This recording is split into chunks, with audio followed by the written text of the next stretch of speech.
जोहार मास्टर जी, राउर के भी जोहार। जोहार जोहार पर्वतिया जी। और घर परिवार खेती बाड़ी सबका हाल चाल क्या है? सब बढ़िया है मास्टर जी। और जे लखे देखियो हमरे कर दर्शक मने एकदम कार्यक्रम देखे के नहीं भुलाए ना। हमरे भी एकदम प्रोग्राम के शुरू करेले टाइम से पहुंच जाएला। ओहे लखे राउरे भी का करीला कि एकदम दुनिया भर कर जानकारी का पिटारा लेके पहुंचीला, है कि नहीं?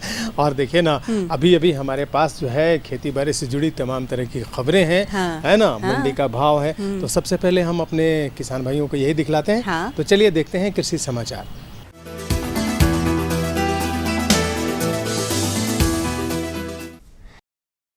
नमस्कार, कृषि समाचार में आपका स्वागत है। मैं हूं संयुक्ता। आइए देखते हैं आज कृषि समाचार में क्या है खास। वर्ष 2013-14 के लिए बागबानी मिशन की प्रस्तावित योजनाओं को केंद्र की मंजूरी। मटर उत्पादन के लिए बेहतर है स्वर्ण रेखा और DDR 23 उन्नत प्रभेद। छोटे भूभाग में बेहतर जुताई करता है मिनी पावर बीडर।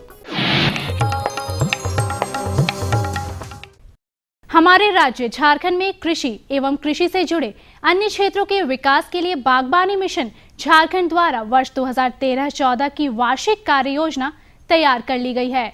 इस पूरे वर्ष की योजनाओं के क्रियान्वयन के लिए 80 करोड़ रुपए का बजट बनाया गया है, जिसे केंद्र सरकार द्वारा मंजूरी मिल गई है।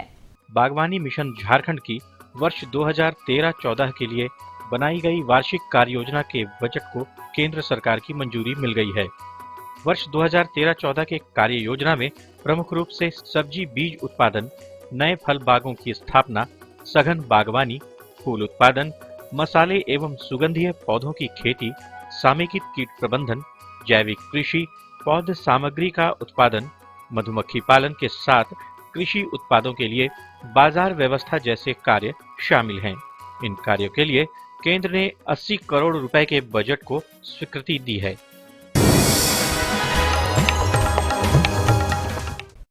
किसान भाइयों, इस समय आपके लगाए हुए सरसों के पौधे पर फूल आने शुरू हो चुके होंगे या कुछ दिनों के उपरांत फूल आने लगेंगे।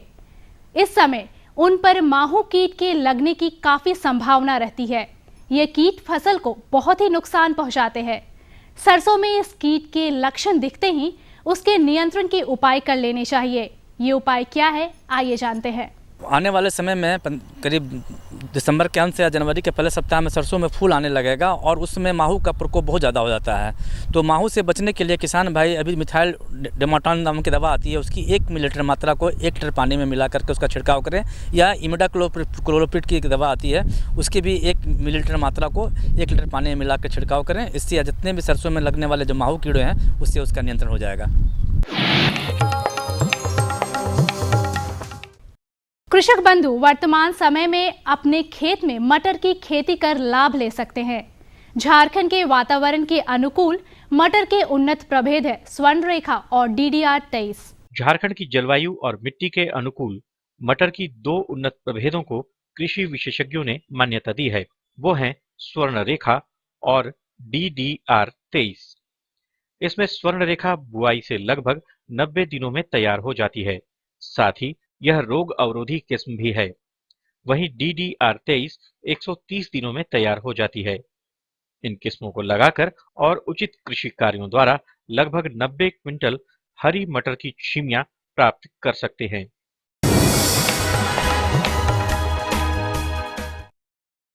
कृषि की नई और वैज्ञानिक तकनीकों में पॉली हाउस में खेती करने की तकनीक बहुत सफल मानी जाती है। पॉली हाउस द्वारा आज बेमौसमी सब्जियों की खेती कर किसान लाभान्वित हो रहे हैं। पॉली हाउस में किन किन सब्जियों का उत्पादन हम कर सकते हैं, बता रहे हैं हमारे कृषि विशेषज्ञ। आजकल पॉली हाउस हमारे किसान भाई देखते होंगे कि पॉली हाउस नुमा जो संरचना बनाई जाती है उसमें बेमौसमी सब्जियों की खेती की जा सकती है। जैसे कि शीतकाल के मौसम में अगर हम गर्मियों वाली सब्जी करें तो उससे जो उत्पादन होता है उसका मूल्य हमें ज़्यादा मिलता है। जैसे पॉली हाउस के अंदर अभी शीतकाल में अगर लोबिया या जिसे हम स्थानीय भाषा में बोदी कहते हैं, इसके अगर हम खेती करें तो इससे हमें अच्छा उत्पादन मिल सकता है। शीतकाल में शिमला मिर्च की खेती भी पॉली हाउस के अंदर में अच्छी तरह से की जा सकती है।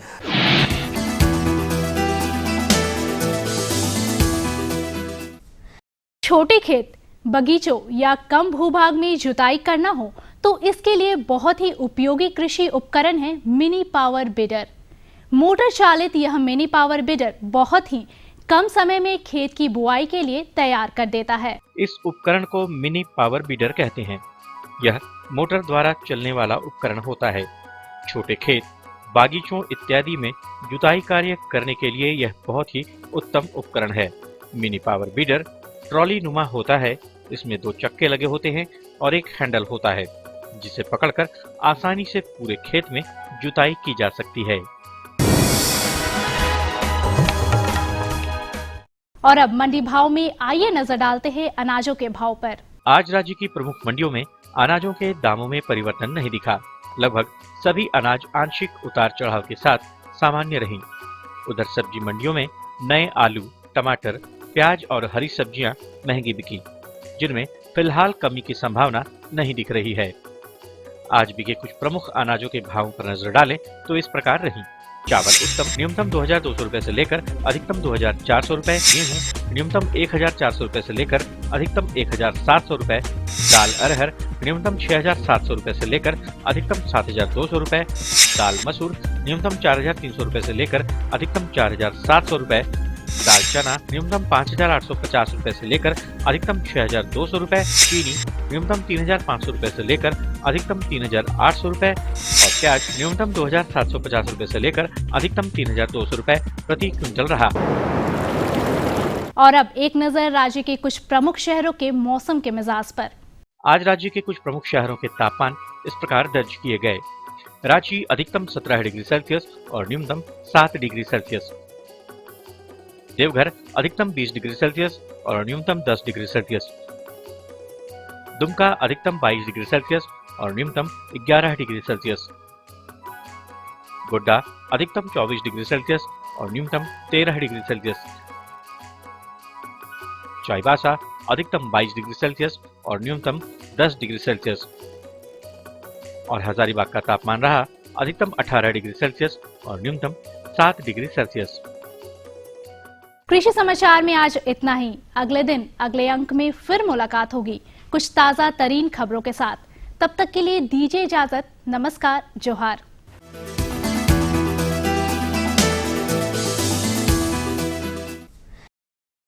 ये लो और बताओ। बस। अरे ये क्या भैया जी, बस इतनी सी रासायनिक खाद? किसानी छोड़ रहे हो क्या? किसानी नहीं, नादानी छोड़ रहे हैं। मिट्टी की जांच कराई है। अब तो लालाजी जितनी जरूरत है उतने ही उर्वरक खेत में डालेंगे। हाँ, किसान भाई आज ही अपने जिले की नजदीकी भूमि परीक्षण प्रयोगशाला में मिट्टी की जांच जरूर करवाएं और मिट्टी में पोषक तत्व, नमी व पौधे के विकास को देखते हुए केवल जरूरत के अनुसार ही पोषक तत्व डालें। और हाँ, मिट्टी में गंधक, जस्ता, बोरोन जैसे सूक्ष्म पोषक तत्वों का पता लगाना भी न भूलें। उर्वरक और जैविक खाद के सही उपयोग से भूमि का उपजाऊपन बनाए रखें, उत्पादकता बढ़ाएं, खर्चा घटाएं और बहुमूल्य विदेशी मुद्रा बचाने में भी सहयोग दें। और हाँ, धीमी गति से नाइट्रोजन उपलब्ध कराने वाले उर्वरकों जैसे नीम लेपित यूरिया को प्राथमिकता दें और यूरिया का पत्तों पर छिड़काव करें। अरे वाह, तू तो सचमुच समझदार हो गया रे। अधिक जानकारी के लिए संपर्क करें जिला कृषि अधिकारी या किसान कॉल सेंटर। विराम के बाद आप सभी दर्शकों का कृषि दर्शन कार्यक्रम में एक बार फिर से स्वागत है। तो पर्वतिया जी, और बताइए इधर आपकी क्या समस्या चल रही है? हाँ, हम तो जानते हैं कि अभी आप कुछ जानकारी चाह रही होंगी। हाँ मास्टर जी, हम तो हमेशा और से मिलवे करीला, कुछ ना कुछ पूछे ले।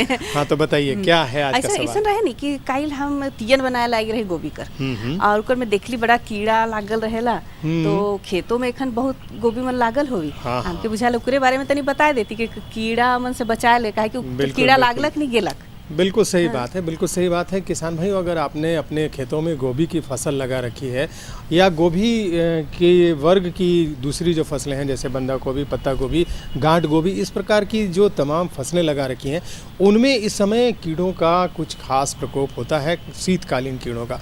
आइए देखते हैं कि आप इन कीड़ों के प्रकोप से कैसे बचेंगे, कौन कौन सी सावधानियां आपको बरतनी होंगी, कौन कौन सी दवाइयां लगेंगी, और इसके बारे में हमें जानकारी दे रहे हैं हमारे विशेषज्ञ डॉक्टर पीके सिंह। किसान भाइयों नमस्कार। आज के कृषि कार्यक्रम में आप सभी का स्वागत है। आज हम लोग बिरसा कृषि विद्यालय के प्रांगण में आए हुए हैं। किसान भाइयों, आपसे एक बार पुनः आग्रह करते हैं कि जब भी आप कृषि दर्शन कार्यक्रम में देखने लगें तो आप पेन और पैड जरूर रखें, कागज़, ताकि हमारे डॉक्टर साहब जो विशेषज्ञ बताएं उसको सही समय पर उतार सकें, नोट कर सकें और समय आने पर उसका उपयोग कर सकें। तो आज हम लोग जानकारी हासिल करेंगे कि गोभी वर्गीय फसलों में कीट प्रबंधन किस प्रकार से की जाए। इसी विषय की जानकारी देने के लिए आज हम लोग के सामने उपस्थित हुए हैं डॉक्टर पीके सिंह, जो कीट विज्ञान विभाग में वैज्ञानिक हैं। तो चलिए डॉक्टर साहब से इस विषय पर विशेष जानकारी हासिल करते हैं।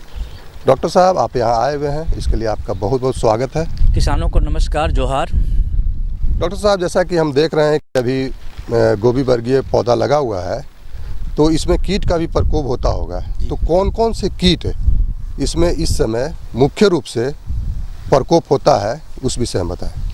देखिए, मैं यहाँ सबसे महत्वपूर्ण बात है कि खास करके सब्जियों में, गोभी वर्गीय कीटों में, फसलों में बहुत सारे कीड़े लगते हैं और किसान भाई जो दवा नहीं डालनी चाहिए वो भी डाल देते हैं, क्योंकि सब्जियां हम लोग खाते हैं और इसका हमारे स्वास्थ्य पर, पर्यावरण पर बहुत दुष्प्रभाव पड़ता है। तो सबसे महत्वपूर्ण बात है कि जब भी हम लोग कोई भी सब्जियों में, खास करके गोभी वर्गीय फसलों में अगर कीट प्रबंधन करें तो कीटनाशक दवा का सही चुनाव करें। और हमारे यहाँ खास करके मैं यह बताना चाहूँगा कि गोभी जो है कि हमेशा ही होते रहता है, सालों भर होते रहता है, खास करके झारखंड राज्य में, रांची ज़िले में, चाहे आसपास भी। और इससे ये होता है कि जब हम कोई भी फसल लगातार लगाते हैं तो कीटों को भी लगातार खाना मिलता है और उसकी आबादी बढ़ती रहती है। तो मैं यहाँ बताना यह चाहूँगा, खास करके गोभी वर्गीय कीट सब्जियों में यहाँ पर मुख्यतः पत्ता गोभी और फूल गोभी लगता है। और अभी के समय में दो तरह के कीड़े जो कि हमारे फसलों को, सब्जियों को काफ़ी नुकसान कर रहे हैं। तो उसमें पहला कीड़ा एक माहू कीड़ा होता है, जो बहुत छोटा छोटा काले रंग का कीड़ा होता है और वो पत्तियों से वो रस चूसता है। और चूँकि मौसम बदल रहा है, ठंडा बढ़ेगा तो उसकी भी संख्या बढ़ती रहती है और वो काफ़ी मात्रा में आते हैं और मुलायम पत्तियों से फूलों पर बैठे रहते हैं और रस चूस लेते हैं। रस चूस लेने के उपरांत ये होता है कि पौधा कमज़ोर हो जाता है और जो फल बनता है, फूल बनता है, चाहे बंधा जो बनता है, उसका आकार विकृत हो जाता है और जिसका कि बाज़ार वैल्यू नहीं मिलता है। तो एक तो यह कीड़ा हो गया। और दूसरा एक जो कीड़ा होता है जिसको हम लोग कहते हैं डायमंड बैक मॉथ, जिसको हीरा पृष्ठक कीड़ा कहते हैं। तो उसकी पहचान करने के लिए कीड़ों को आराम से, जब किसान भाई शाम में लाइट प्रकाश में वो कीड़ा आता है, उसके जो पतंगे होते हैं तो उसके जो पिछले पंख होते हैं उस पर हीरे का आकार का एक चमकीला धब्बा बना रहता है, इसीलिए उसको हम लोग डायमंड बैक मॉथ कहते हैं। और यह जो कीड़ा जो है खास करके हमारे राज्य में बहुत ही पर्याप्त मात्रा में पाया जाता है और बहुत ही नुकसान पहुंचाता है। जो जैसे ही बंधा बनने लगे या फूल बनने लगता है तो किसान भाई देखे होंगे कि वो बंधा को खा करके छेद कर देता है और उसी के अंदर छुपा रहता है। उसी तरह से गोभी का में भी वो लगता है और काफ़ी नुकसान पहुँचा देता है। और यहाँ मैं यह कह देना चाहूँगा कि किसान भाई इस कीट के लिए जो दवा डालते हैं तो बहुत सारे कीटनाशक के प्रति यह कीड़ा जो है सहनशील हो गया है। कहने का तात्पर्य यह है, जब किसान भाई कीटनाशक दवा को डालते हैं तो ये जो डायमंड बैक मॉथ है, हीरा पृष्ठक कीड़ा जो है, वो अपनी शारीरिक क्रिया प्रणाली में बदलाव ले आया है और बदलाव ले आने के प्रति कीटनाशक डालते हैं, उससे भी वो नहीं मरता है और इससे हमारे किसानों को काफ़ी वो क्षति पहुँचाता है। डॉक्टर साहब, आपने दो तरह के कीट बताया, कीट का प्रकोप होता है अभी, खास करके अभी के समय। तो ये जो कीट बताया, तो एक महुआ बताया, आपने बताया डायमंड बैक मॉथ। तो ये दोनों कीट के बारे में कि इनका प्रकोप किस प्रकार होता है ये तो बताया ही, लेकिन इसका नियंत्रण किस प्रकार से की जाए, पारी से इसका हमारे किसान भाई को बताएं। देखिए, सर्वप्रथम तो अभी के समय में देखिए माहू कीड़ा जिसको मैं बताया, काला सा होता है, छोटा छोटा कीड़ा जो रस चूसते हैं, उसका एकदम प्रकोप होना ही। अभी भी खेत में आ गए हैं पंख वाले और वो आ करके उसकी संख्या बढ़ेगी और वो रस चूसेंगे, वो उसका काफ़ी नुकसान पहुंचा देंगे। तो एक कीड़ा, चूँकि इनकी आबादी बहुत तेज़ बढ़ती है, ठंडा बढ़ा, जैसे ठंडा बढ़ता जाएगा इसकी आबादी बढ़ती जाएगी और मौसम बदल रहा है इससे इसकी संख्या बढ़ेगी। तो इस कीट के नियंत्रण के लिए हमें किसान भाइयों को सलाह देना चाहेंगे कि एक बाज़ार में दवा आती है मिथाइल डेमाटोन, उसकी जो है 1 मिलीलीटर मात्रा को 1 लीटर पानी में घोल बना लें और मिलाने के बाद उसको छिड़काव करें। इससे ये आपका जितने भी माहू कीड़े होंगे और नियंत्रण हो जाएंगे। और साथ ही साथ मैं ये किसान भाई को यह भी कहना चाहूँगा, अगर इस दवा का आप छिड़काव कर रहे हैं तो कम से कम 15 से 21 दिन तक के बाद ही वो फसल को खाने में प्रयोग करें, ताकि कीटनाशक का प्रभाव कम हो जाए। तो इसके करने से हमें जो है मिथाइल डेमाटोन दवा डालने से, और 1 मिलीलीटर 1 लीटर पानी में, दवा की मात्रा ज़्यादा नहीं डालनी है। ये बहुत ही महत्वपूर्ण है, क्योंकि सब्जियां हैं हम दवा ज़्यादा डाल देते हैं तो काफ़ी मतलब नुकसान करता है। जो कीटों को मारने के लिए उतनी दवा पर्याप्त होती है जितनी ही डालनी चाहिए।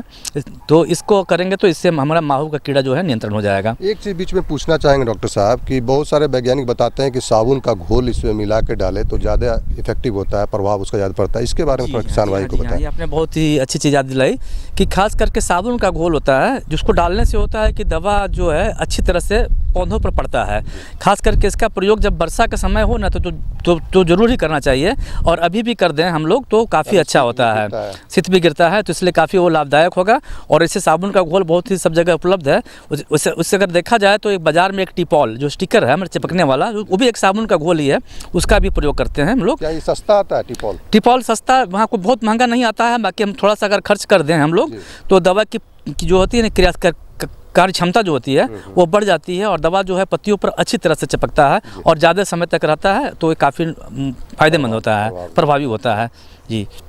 और दूसरा कीड़ा जो है जिसको मैंने कहा हीरा पृष्ठ कीड़ा, डायमंड बैक माथ, तो इसके लिए मैं किसान भाइयों को ये कहना चाहूँगा, जो किसान भाई अगर सरसों लगा लिए हैं, सरसों कर रहा हूँ मैं, गोभी लगा लिए हैं तो ठीक है। अगर चूँकि गोभी यहाँ हमेशा लगते रहता है, अगर जो लगाने भी जा रहे हैं तो जब गोभी लगा रहे हैं तो एक पंक्ति गोभी लगाने के 15 दिन पहले सरसों की ज़रूर लगाएं।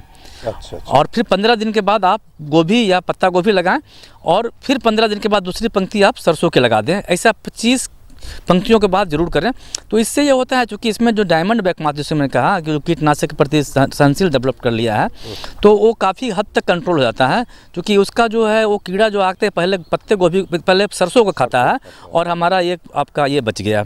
और दूसरी बात ये है कि आजकल किसान भाई बहुत सारी जैविक कीटनाशक दवा उपलब्ध है, हमारे बिरसा कृषि विश्वविद्यालय में भी उपलब्ध है, जो कि हम लोग ट्राइकोग्रामा बैक्टीरी का एक ट्राइको कार्ड बनाते हैं। इसमें क्या है कि ये दुश्मन मित्र कीट होते हैं, उसके अंडे होते हैं।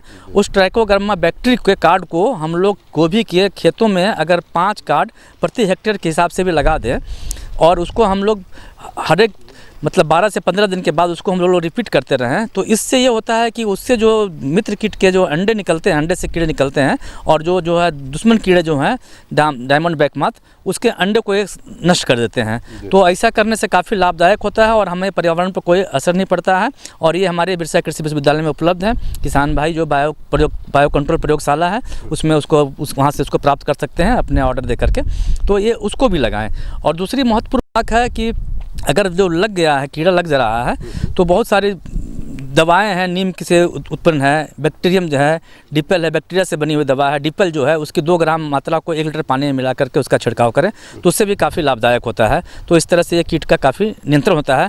और ऐसे कीड़ों को मारने के लिए हमेशा एक ही दवा का प्रयोग नहीं करते हैं। अगर कोई हम लोग रासायनिक का प्रयोग करते हैं तो हमेशा बदल बदल के करना चाहिए। जैसे मैंने अभी इस बार हमें क्यूनोल फास्ट डाल दिए, जैसे इसकी भी 1 मिलीलीटर मात्रा को 1 लीटर पानी में मिला के छिड़काव करें।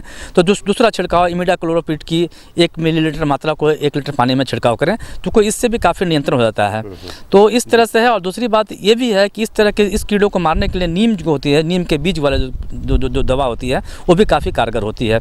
उसमें कुछ नहीं करना, जैसे किसान भाई को हमेशा बताया जाता है कि 1 किलो बीज को सुखा के उसको 20 लीटर पानी में डाल दें, उसको छान लीजिए, और छानने के उपरांत उसमें साबुन मिलाकर टिपॉल मिलाकर उसको आप छिड़काव करते जाइए। इससे भी काफ़ी इसका नियंत्रण हो जाता है जी।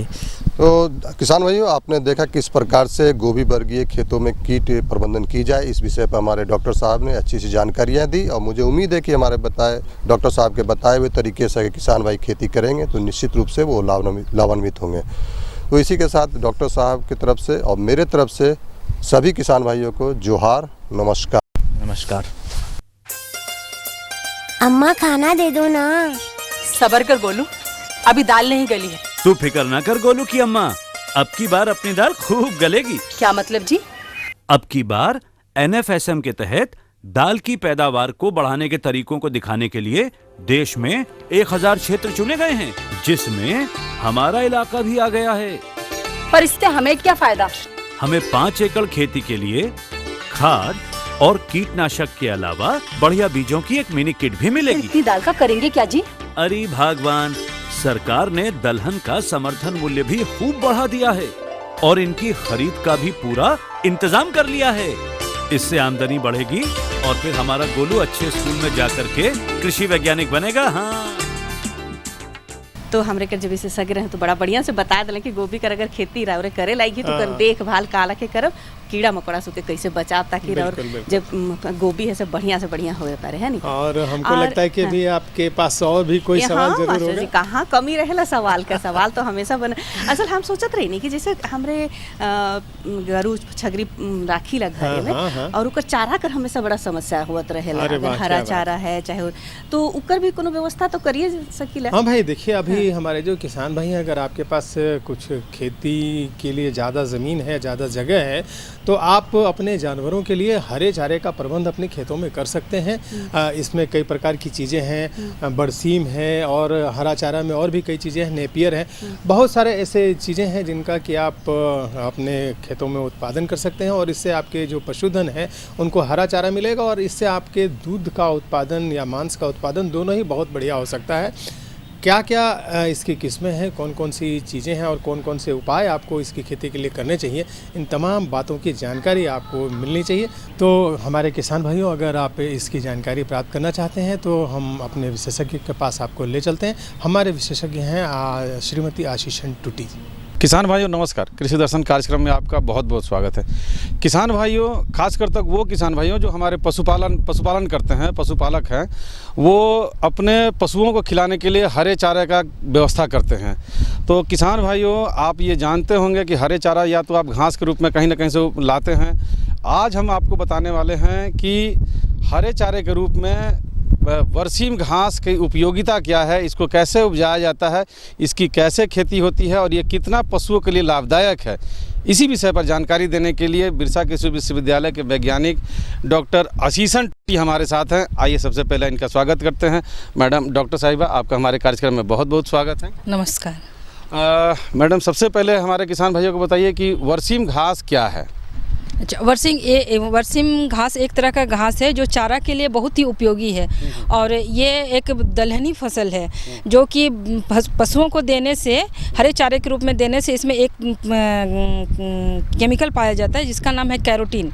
कैरोटीन जो कि दूध उत्पादन के लिए बहुत उपयोगी है और इसको यदि पशुओं को आप लोग खिलाते हैं तो ये दूध उत्पादन करने की क्षमता बढ़ा देता है तथा इससे पशुओं को पाचन शक्ति में भी अच्छी तरह से तुरंत पाचन शक्ति उनकी वृद्धि होती है और इसमें ऐसे खाने वाले लवण पाए जाते हैं जैसे कैल्शियम, फास्फोरस, जो पशुओं के लिए बहुत ही लाभदायक होता है और इससे पशु खा करके कुपोषण से बचाया जा सकता है। ये तो काफ़ी अच्छी जानकारी आपने दी। अब मैडम, हमारे किसान भाइयों को बताइए कि बरसीम की खेती के लिए हमारे किसान भाई खेत का चुनाव कैसे करें, किस प्रकार के खेत में लगाएं और खेत की तैयारी कैसे करें और कब इसका मतलब रोपण यानी कि कब इसका खेती करें। बरसीम खेती के लिए सबसे अच्छा उत्तम समय है अक्टूबर से नवंबर, ऐसे दिसंबर तक लगा सकते हैं, मगर है कि इसका उपज हम लोग कम मिल सकता है, इसलिए हमारे किसान भाई ध्यान दें कि इसको यदि बरसीम को लगाना है तो अक्टूबर से नवंबर तक लगा दें और इसके लिए सब तरह की मिट्टी में उगाया जा सकता है, मगर इसके लिए है कि यदि दोमट मिट्टी हो तो बहुत अच्छा हो, क्योंकि दोमट मिट्टी में जल धारण करने की क्षमता अधिक होती है और तथा नमी बनाए रखता है ज़मीन की, जिससे कि उतना पानी देने का ज़रूरत नहीं पड़ता है। इसलिए जब भी बरसीम लगाना हो तो यहाँ देखना चाहिए कि मिट्टी दोमट मिट्टी हो और इसके लगाने के लिए बीज दर है 12 केजी प्रति एकड़। एक एकड़ में 12 केजी सीड की आवश्यकता होती है और इसको लगाने के लिए आप जैसे कि यहाँ हमारे किसान भाई छींटा विधि से लगाते हैं, मगर छींटा विधि से लगाने से इनके उपज में कमी आती है और तथा वो क्या बोलते हैं, पौधों में जो ब्रांचिंग होती है, जो डाली होती है, ये होती है, वेजिटेटिव ग्रोथ होता है, वो कम हो जाता है। इसलिए हमारे किसान भाइयों को ये ध्यान देना चाहिए कि बरसीम को लाइन से सोइंग करना चाहिए और इससे के लिए उसको कतार से कतार की दूरी 22 से 25 सेंटीमीटर रखनी चाहिए और बीज को कम से कम 2 से 3 सेंटीमीटर की गहराई में रोपना चाहिए, जिससे कि उसका अंकुरन अच्छी तरह से हो जाए। जब हमारे किसान भाई बीज को लगा दिए, उसका अंकुरन भी हो गया, तो इसका सिंचाई हमारे किसान भाई कितने कितने दिनों के अंतराल में करें, जबकि जो कि जाड़े के मौसम में लगा रहे हैं, और उर्वरकों की मात्रा कब कब दें और कितनी कितनी मात्रा में दें? अच्छा, और सिंचाई जैसे कि इसमें 2-3 सिंचाई की आवश्यकता पड़ती है। यदि बरसीम फसल को 2-3 बार कटाई किया जाता है, तो जब कटाई करें तो उसके बाद ज़रूर से ज़रूर सिंचाई कर दें, जिससे यदि उसके बाद सिंचाई करने से उसकी बढ़ोतरी जल्दी अच्छी तरह होती है। और इसकी खाद की मात्रा होती है, जैसे कि इसमें नाइट्रोजन लगाया जाता है, फास्फोरस लगाया जाता है और पोटास लगाया जाता है। और नाइट्रोजन की मात्रा है इसमें 15 kg, और फास्फोरस की मात्रा है 25 kg, और 8 kg पोटास की मात्रा है। और इसका लगाने का विधि ये है कि जब भी लगाएं तो नाइट्रोजन को हमेशा 2 भागों में बांट लें, और उसके आधा भाग को और फास्फोरस की पूरी मात्रा और पोटास की पूरी मात्रा को जब हम बीज लगाते हैं तभी खेत में लगा देना चाहिए। और बाकी जो नाइट्रोजन की मात्रा जो बची हुई है, जब हम उसकी कटाई करते हैं, जैसे हमको 3-4 बार कटाई करना है, तो उसके बाद उसका छिड़काव कर दें। इससे नाइट्रोजन का छिड़काव करने से उसका बढ़वार में सहायता होता है। तो बरसीम जो घास हमारे किसान भाई मान लीजिए जब अक्टूबर में लगाएं, या अभी तो समय बीत चुका है अक्टूबर का, जब भी लगाएं तो कितने दिनों के बाद ये इतना बढ़ जाता है कि हमारे किसान भाई उसको कटाई करें, और कितने दिनों के अंतराल में कटाई करें? अच्छा, बरसीम का खेती यदि अक्टूबर-नवंबर में किसान भाई लगा दिए हैं, तो इसको लगाने के करीब 60 दिन में एक कटाई कर दे। उसके बाद हर एक 30 दिन के इंटरवल में उसको कटाई कर दे। उसका कटाई कम से कम 3 या 4 बार उसको कटाई कर सकते हैं। अच्छा, अब बरसीम की पूरी उपयोगिता हमारे किसान भाइयों को बताएं। अच्छा, बरसीम एक दलहनी फसल है, तो इसकी उपयोगिता पशु के लिए तो है ही। जैसे दलहनी फसल है तो इसका उपयोग करने से पशु में दूध उत्पादन की क्षमता बढ़ जाती है, और हरा चारा को पशुओं को देने से जो मांस वाले पशु हैं, जो जिससे मीट मिलता है, उसके मीट में वृद्धि होती है। तथा इसको लगाने से जहाँ पर इसको लगाया, जिस खेत में इसको लगाए गए हैं, उस खेत की उर्वरक शक्ति भी बढ़ती है, और वहाँ की मिट्टी में उपज शक्ति को बढ़ाता है। तथा जहाँ पर मिट्टी है, जैसे आजकल देखते हैं कि मिट्टी का कटाव होता है, कुछ हवा आता है तो उड़ जाता है, तो उस यदि बरसीम को लगाते हैं तो वहाँ पर का मिट्टी का कटाव भी रोकता है। इसलिए हमारे किसान भाई ध्यान दें कि बरसीम को खेती अच्छी तरह करें और समय से लगाएं।